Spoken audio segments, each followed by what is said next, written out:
അങ്ങനെ നെയ്മറും പോയി, റൊണാൾഡോയും പോയി, ഇനി ആകെ മെസ്സി മാത്രമേ ഉള്ളൂ. അപ്പോൾ സത്യം പറയാലോ, ഇന്ന് രാത്രി 9:00 നടക്കാനിരിക്കുന്ന അർജന്റീനയും ഈജിപ്തും തമ്മിലുള്ള മാച്ചിൽ എനിക്ക് യാതൊരുവിധ പ്രതീക്ഷയുമില്ല. കാരണം ഇന്നലെ ഞാൻ അത്രയ്ക്കും പ്രതീക്ഷ വെച്ചിട്ടാണ് ഇന്ന് പുലർച്ചക്കലത്തെ പോർച്ചുഗലും സ്പെയിൻ്റെയും മാച്ച് കണ്ടത്. പക്ഷേ എന്താ പറയുക, ലാസ്റ്റ് ആ ഒരു മൊമെന്റിൽ വിധി മാറി മറിയാന്നൊക്കെ പറയില്ല, ആ ഒരു സിറ്റുവേഷൻ ആയിരുന്നു. ഓക്കെ, അപ്പോൾ അതുകൊണ്ട് തന്നെ ഈ മാച്ചിൽ ഇന്ന് രാത്രി 9:00 നടക്കാനിരിക്കുന്ന അർജന്റീനയും ഈജിപ്തും തമ്മിലുള്ള മാച്ചിൽ എനിക്ക് യാതൊരുവിധ എന്താ പറയുക പ്രതീക്ഷകളുമില്ല. ഒരു കടുകുമണിൻ്റെ അത്ര പോലും എനിക്ക് പ്രതീക്ഷയില്ല. പക്ഷെ എന്നാലും മനസ്സിൻ്റെ ഏതോ ഒരു കോണിൽ ചെറുതായിട്ട് ആരോ പറയുന്നുണ്ട് ഈ മാച്ചിൽ അർജന്റീന ജയിക്കുന്നുള്ള. പക്ഷെ അത് എത്രത്തോളം നടക്കാൻ സാധ്യതയുണ്ട് എന്നുള്ളത് എനിക്ക് ഒരിക്കലും പറയാൻ പറ്റില്ല. കാരണം ഇന്നലെ ഞാൻ അത്രയ്ക്കധികം പ്രതീക്ഷ വെച്ചിട്ടായിരുന്നു ഇന്നത്തെ മാച്ച് കാണായിരുന്നത്, ഇന്ന് പുലർച്ചക്കലത്തെ. ഓക്കെ, അപ്പോൾ എന്താ പറയുക, നമുക്ക് ഒരു പ്രതീക്ഷയില്ലാണ്ട്, ഒരു ഹോപ്പും ഇല്ലാണ്ട് മാച്ച് കാണുക എന്നുള്ളതാണ്.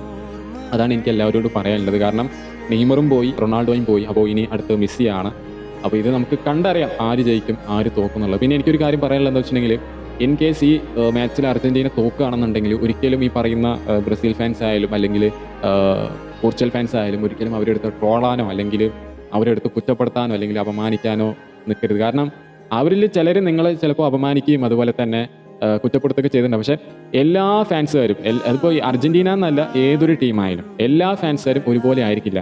എല്ലാ ഫാൻസിലും എന്താ പറയുക, എല്ലാ മെമ്പേഴ്സും ഒരുപോലെ ആയിരിക്കില്ല. ചിലർ ഞരമ്പന്മാരുണ്ടാവും, ചിലരിങ്ങനെ എന്താ പറയുക മറ്റുള്ള ടീംസിനെ ഇങ്ങനെ എടുത്ത് അധിക്ഷേപിക്കുന്ന ആൾക്കാരുണ്ടാവും. ഒരു ചെറിയ തോൽവിയിലടക്കം ഇങ്ങനെ അധിക്ഷേപിക്കുന്ന ആൾക്കാരുണ്ട്. പക്ഷേ ഒരു യഥാർത്ഥ ഫുട്ബോൾ പ്രേമി എന്ന് പറയുന്നത്, അല്ലെങ്കിൽ ഒരു യഥാർത്ഥ ഫുട്ബോൾ ആരാധകൻ എന്ന് പറയുന്നത്, ഒരു ടീം അങ്ങോട്ട് തോക്കുമ്പോഴത്തേന് അവരെടുത്ത് ട്രോളാനോ അല്ലെങ്കിൽ അവരെടുത്ത് ഇങ്ങനെ കുറ്റപ്പെടുത്താനോ ഏറിലിടാനോ നിൽക്കില്ല. കാരണം അവർക്കറിയാം അത് കളിയാണെന്നുള്ളത്.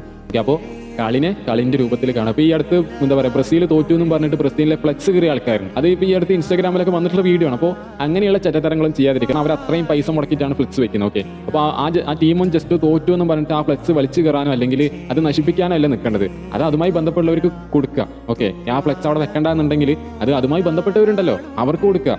അല്ലാണ്ട് എന്താ പറയുക, അത് വലിച്ചു കയറാനോ അല്ലെങ്കിൽ അതിനെ നശിപ്പിക്കാനോ അല്ല നിൽക്കേണ്ടത്. ഓക്കെ, അപ്പോൾ എന്താ പറയുക, ഇന്നത്തെ ഒരു മാച്ച് ഒരു ഹോപ്പും ഇല്ലാണ്ട് പോയി കാണുക എന്നുള്ളതാണ്. കളിന്റെ രൂപത്തിൽ കാണുക എന്നുള്ളതാണ്. ഓക്കെ, അപ്പോൾ എനിക്കിത്രേ പറയാനുള്ളൂ. അപ്പോൾ ബൈ.